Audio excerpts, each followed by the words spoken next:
Buongiorno, benvenuti alla TG Sicilia. Le principali notizie.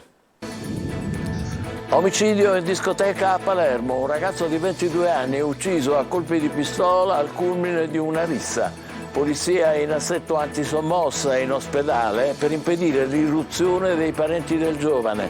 Riunione straordinaria in prefettura. Alle stelle la preoccupazione di residenti e commercianti del centro di Palermo. Stasera fiaccolata di protesta contro violenza, criminalità e mala movida. Il degrado che vive il capoluogo con la movida violenta, le risse e l'esasperazione del familismo amorale, dice al TG Sicilia lo scrittore Roberto Alaimo, l'odio antico per tutto ciò che è pubblico e che può essere travolto, distrutto. Antimafia a Niscemi, 27 in carcere, 2 donne ai domiciliari, sospeso un carabiniere, sventato l'omicidio di un imprenditore. A Catania consegnati 21 alloggi popolari in corso indipendenza e un nuovo modello abitativo. Tra le assegnatarie 2 donne vittime di violenza.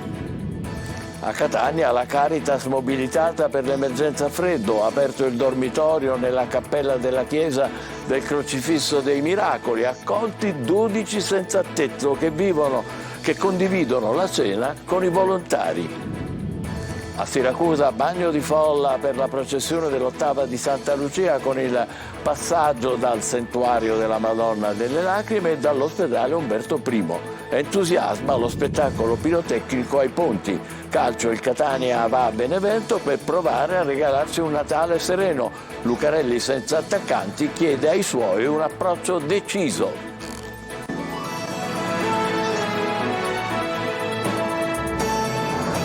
Bentrovati, omicidio davanti a una discoteca a Palermo, ucciso a colpi di pistola un giovane di 22 anni, ex calciatore, figlio di un cantante neomelodico. Polizia in assetto antisommossa davanti all'ospedale civico per impedire l'irruzione dei parenti della vittima. Riunione straordinaria in prefettura a Palermo. Marco Gullà.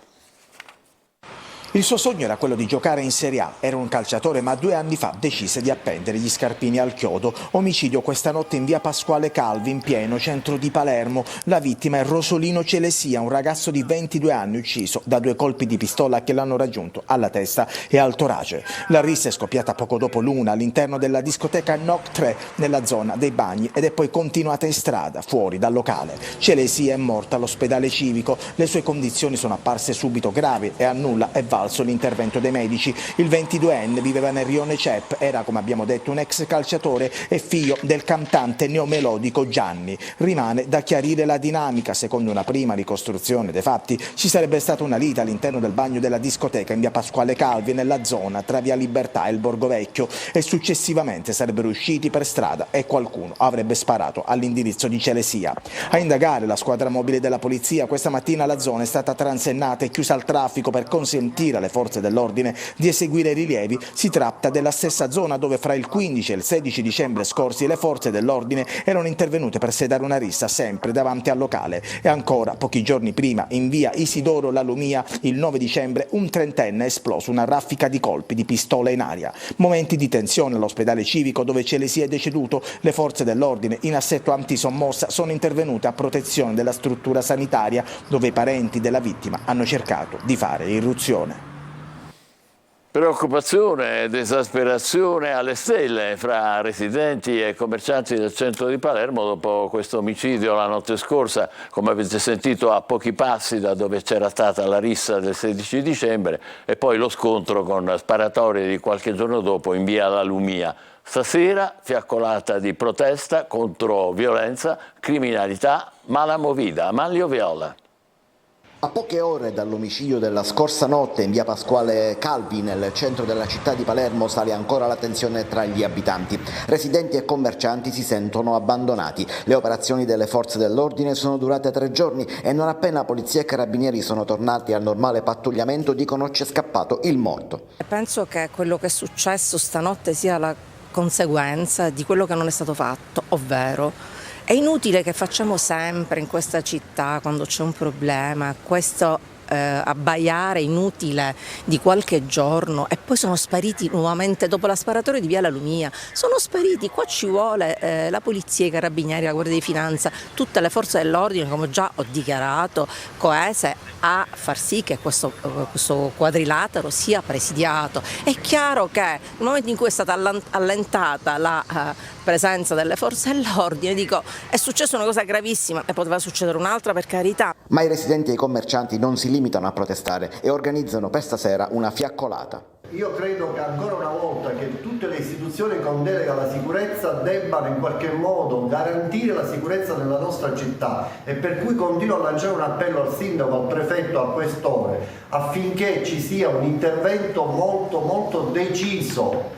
Non c'è solo la movida violenta, ma anche la criminalità ordinaria, divenuta molto aggressiva, con continue rapine, spaccate di vetrine e furti quasi ogni notte. Ricordiamo a tutti, stasera alle ore 21 dal Bar Torino partirà una fiaccolata per sostenere tutti i commercianti che sono stati vittima della famosa spaccata e di altri incidenti e furti avvenuti in zona, e noi come circoscrizione siamo a supportare i cittadini residenti della zona di Via Macheda. Intanto il prefetto riunisce d'urgenza il Comitato per l'Ordine e la Sicurezza Pubblica per un vertice che dovrà affrontare questa recrudescenza. Palermo, una città che sembra ormai davvero senza regole. Abbiamo chiesto un commento allo scrittore e giornalista Roberto Alaimo. Lo ha intervistato Luca Ciliberti. La movida violenta è la specificazione moderna di un male che secondo me è molto antico, e cioè questo familismo amorale che caratterizza la società siciliana in particolare, ma non solo la società siciliana, è un problema almeno italiano. Io credo che l'odio nei confronti di tutto ciò che non appartiene alla nostra famiglia ha trovato nuove strade dove incanalarsi, che può essere di volta in volta un sparatorio in mezzo alla strada, uno stupro di gruppo, un omicidio estemporaneo, oppure anche gli incendi che vengono appiccati trovano un movente nell'odio che i siciliani nutrono nei confronti di tutto ciò che appartiene al pubblico o comunque che non appartiene a loro. Questo è un degrado comunque che è partito già da molti anni e che in qualche modo si alimenta di se stesso, cioè anche lo spazio che ottiene uno che salta sul tavolo e aggredisce il presidente di turno del Consiglio Comunale rappresenta, che lo voglia o no, un esempio per queste persone. La direzione distrettuale di Caltanissetta ha disarticolato la famiglia mafiosa di Niscemi. Arrestate 29 persone, 2 donne sono ai domiciliari. Gli indagati stavano progettando l'omicidio di un imprenditore, sospeso un carabiniere. Gerry Italia. Colpirne uno per educarne 100, era questo il principio criminale attraverso il quale la famiglia mafiosa di Niscemi, guidata attualmente dal boss Alberto Musto, capo del mandamento di Gela, aveva deciso di uccidere un imprenditore del posto che negli anni si era opposto al racket delle estorsioni imposto dai mafiosi sul territorio e che aveva osato denunciare il boss niscemese 10 anni prima. Un progetto criminale che era ormai pronto per essere eseguito, ma che invece è stato sventato alle prime luci dell'alba da un blitz dei carabinieri nell'ambito dell'operazione coordinata dalla direzione distrettuale antimafia ribattezzata Mondo Opposto. Sono stati 200 i militari dell'Arma impegnati nell'operazione che ha disarticolato il clan niscemese attraverso l'esecuzione di un'ordinanza di custodia cautelare nei confronti di 29 persone. Gli indagati sono anche accusati di reati contro la persona e contro il patrimonio e di detenzione di armi da sparo. 25 le persone finite in carcere, 3 agli arresti domiciliari, tra cui 2 donne, e per un altro indagato, un carabiniere, è stata disposta la sospensione dall'esercizio delle funzioni. In manette anche lo stesso Musso, il capo carismatico del clan niscemese, e il fratello Sergio. Il monitoraggio costante delle attività della famiglia mafiosa condotto dalla direzione distrettuale antimafia ha rivelato lo stato avanzato della preparazione del delitto, che è stato fortunatamente impedito grazie all'intervento tempestivo e coordinato dei carabinieri. C'era già l'autista pronto su un'auto rubata. Una delle pistole doveva essere fornita dai presunti killer che arrivavano da Catania. Doveva essere un omicidio che avrebbe dovuto avere una funzione punitiva perché l'imprenditore aveva denunciato Musto 10 anni prima. Il progetto omicidiario è stato portato avanti sin quasi all'esecuzione, erano già i presunti killer con le pistole in mano. ma la differenza rispetto a 30 anni or sono, quando l'imprenditore che denunciava era un uomo morto, è che lo Stato c'è. Il capo del clan, già condannato nell'ambito dell'inchiesta Fenice e considerato uno dei più fidati referenti del boss niscemese Giancarlo Giugno, aveva riorganizzato la famiglia dalla quale dipendeva dopo che il capo storico venne arrestato nell'ambito dell'operazione Rewind. L'inchiesta in particolare ha fatto emergere che il gruppo si era riattivato nonostante arresti e processi del passato, tornando a taglieggiare il tessuto imprenditoriale e a riattivare commerci illegali. Il tutto con il ritorno a metodi violenti come l'omicidio per vendetta contro l'imprenditore che aveva deciso di ribellarsi al tentativo d'estorsione. Respiriamo un po'. A Catania consegnati 21 alloggi popolari realizzati in Corso Indipendenza. Si tratta di un nuovo modello abitativo. Tra le assegnatarie 2 donne vittime di violenza. Tonino De Mena. Una bellissima casa, stupenda, non succede tutti i giorni. Ci hanno fatto un grandissimo, bellissimo regalo. Io ho una madre di 83 anni, io sono invalido con un'inabilità lavorativa. Sotto l'albero un regalo atteso da anni, troppi, vissuti in case fatiscenti aspettando una chiamata, anzi un alloggio. Ed ora, chiavi in mano, quell'alloggio consentirà a 21 famiglie catanesi di trascorrere un Natale speciale in un'abitazione confortevole al calduccio e con un parco giochi sotto casa, nuovo di zecca per la gioia dei bambini, realizzato tra Corso Indipendenza e via 4 Novembre. Un modo diverso di abitare che consente al comune di proseguire nel percorso di rigenerazione urbana tanto caro al vice sindaco Paolo La Greca. È questo l'housing sociale, un housing che consenta una vita associata, ma dove anche famiglie che altrimenti non avrebbero potuto accedere alla tradizionale edilizia economica e popolare invece possono finalmente attribuirsi il valore della casa, di una casa adeguata, funzionale alle loro esigenze. Un nuovo progetto di rigenerazione urbana portato a termine dal DCP, come ribadisce il presidente Sicali. Un'iniziativa che crea una rottura con quella che è stato il passato. Questi alloggi sono sicuramente all'altezza della dignità della persona, c'è il massimo del comfort, dell'efficientamento energetico. Il progetto ha visto la demolizione della struttura esistente e la realizzazione di un nuovo edificio che risponde a tutte le esigenze economiche e sociali. 2 delle case sono state concesse a donne vittime di violenza. Emergenza freddo a Catania, apre il dormitorio nella cappella della chiesa del Crocifisso dei Miracoli. Accolti 12 senza tetto che condividono anche una cena con i volontari. Giusy Lazzara. 12 posti letto nella cappella dei sacerdoti della chiesa del Crocifisso dei Miracoli a Catania. Lenzuola pulite e piumoni per 12 senza tetto, che la sera alle 8 entrano in questo salone.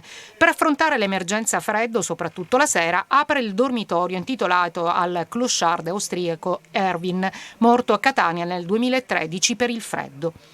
Incontriamo Alfio, a 64 anni, da giovane per lui solo lavori saltuari, poi ha conosciuto il carcere e la solitudine della strada. C'ho il cocolo veramente perché siamo una famiglia. E quanto è difficile invece vivere per strada? È molto difficile, difficilissimo, bisogna provare per credere. Che cos'è che le manca di più? La famiglia. Sebastiano ha 46 anni, per il secondo anno ha deciso di tornare nel dormitorio. Quello che non sto trovando nella mia famiglia sto cercando in altre persone che fino ad oggi non mi hanno tradito, poi domani non lo so, quasi. Ma il Natale lo passerà qua? Spero, meglio ripassarlo per i veri, solo, almeno a casa con la famiglia. Si può pregare, c'è anche un angolo dedicato ai senza tetto musulmani, fare una doccia calda e condividere la cena con i volontari che preparano piatti casalinghi. Che umanità si incontra qui? Persone disperate, perché chiaramente sono senza un punto di riferimento, non hanno una casa e spesso anche sono senza famiglia, e quindi questi momenti sono in qualche modo una supplenza di quello che la vita ha tolto loro. Percorsi di vita che si mettono insieme anche per una ripartenza. È un tentativo che facciamo, cioè non è qualcosa di efficace che cambia la vita delle persone, è un piccolo tentativo che cerca di dare un appoggio per fare un passo in avanti. La Caritas diocesana potenzia i suoi servizi in questo periodo e invia nel dormitorio i senza tetto che trovano accoglienza. A Catania è stato effettuato in prova, su richiesta della torre di controllo ENAV dell'aeroporto, il primo volo da e per l'elipista del presidio dell'ospedale San Marco per verificare la corretta esecuzione delle comunicazioni radio e le modalità operative di utilizzo delle infrastrutture per le emergenze in elicottero gestite dalla Regione Siciliana attraverso il 118, questo all'ospedale San Marco di Catania. A Siracusa bagno di folla anche per la processione dell'8ª di Santa Lucia, con il passaggio dal Santuario della Madonna delle Lacrime e dall'ospedale Umberto I. Entusiasmo per lo spettacolo pirotecnico ai ponti. Francesco Aloi. Una settimana dopo la grande festa, il popolo di Lucia si ritrova in strada e la processione dell'8ª, il simulacro, torna in cattedrale. Un giro più lungo rispetto a quello del 13, atteso l'incontro con la Madonna delle Lacrime. Qui anche chi è in sedia a rotelle può avvicinarsi alla Santa. La Madonna e Santa Lucia sono due donne che hanno accolto Gesù nella loro vita. Poi si fa tappa all'Umberto I. Una preghiera parte anche dal personale sanitario e dai degenti dell'ospedale.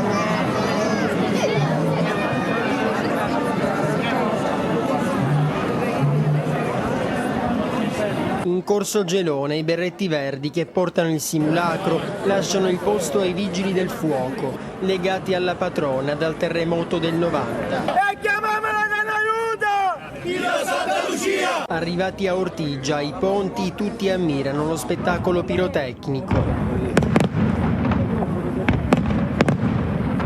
Poi Santa Lucia rientra in cattedrale. Tra applausi e lacrime si chiude la nicchia.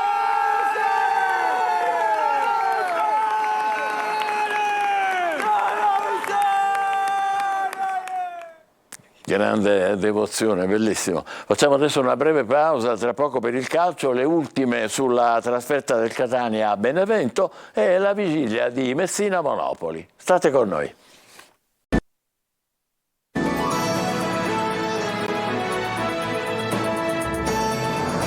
Così di nuovo insieme con il calcio. A Benevento il Catania si gioca l'ultima carta per regalarsi un Natale più sereno, ma il bilancio della prima parte della stagione non è positivo. Lucarelli, senza attaccanti, chiede ai suoi un approccio deciso. Francesco Triolo.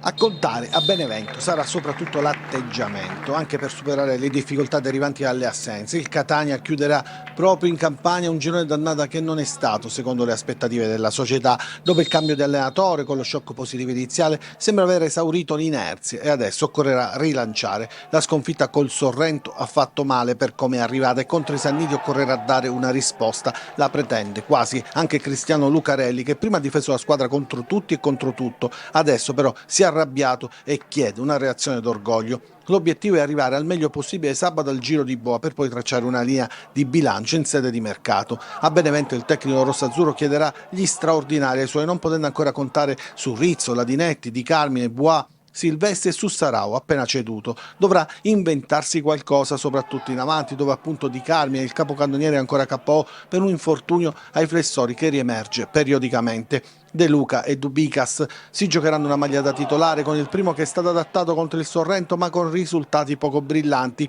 Gli esperimenti dell'ultimo periodo, come Chiricò, falso 9, non ha dato punti di riferimento agli avversari, ma adesso servono punti di riferimento precisi, quelli di cui però ha bisogno il Catania. Si cercheranno sul mercato, ma intanto occorrerà trovare il Guizza a Benevento per il morale e per la classifica.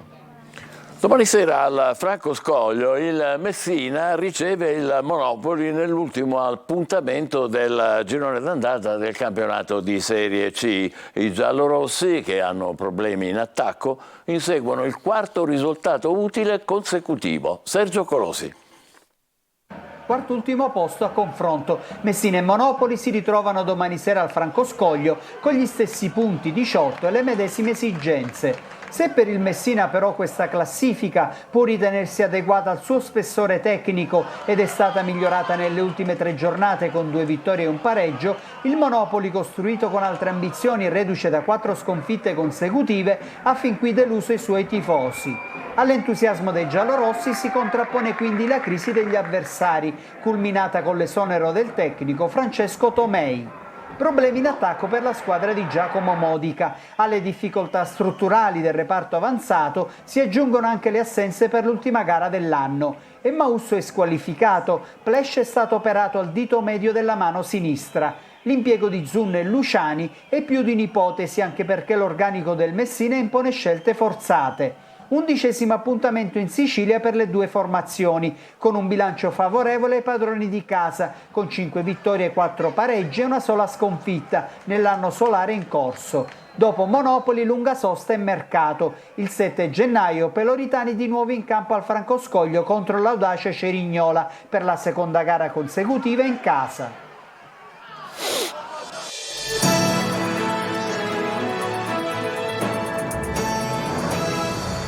E alla fine purtroppo c'è scappato il morto.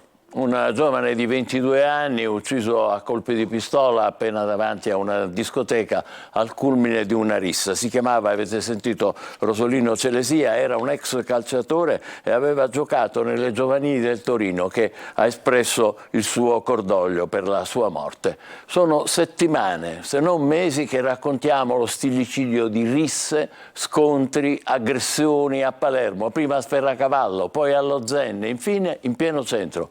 Baby gang, mala movida, la febbre del crack che devasta le menti, rifiuti bruciati nei cassonetti, prima gruppi che si aggrediscono per un non nulla, poi colpi di pistola in aria, quindi veri e propri scontri a fuoco tra bande. Ora la scoperta che si entra nei locali armati, con la pistola, e inevitabilmente si spara e si uccide purtroppo.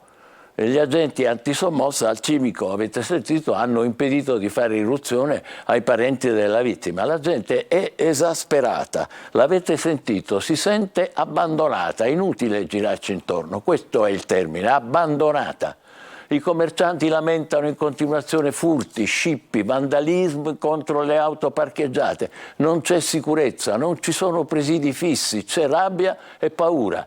L'esercito non arriva, Palermo non ha tutta questa microcriminalità, hanno risposto da Roma al sindaco Lagalla che chiedeva l'intervento dei militari. Ma la politica palermitana a sua volta appare lontana, concentrata su se stessa, tra rimpasti, la finanziaria da approvare, diverbi, fino al salto di ieri sul banco del Presidente. Una scossa è necessaria, indispensabile, così non può continuare. Sarà la morte violenta di un giovane a fare capire che la misura è colma?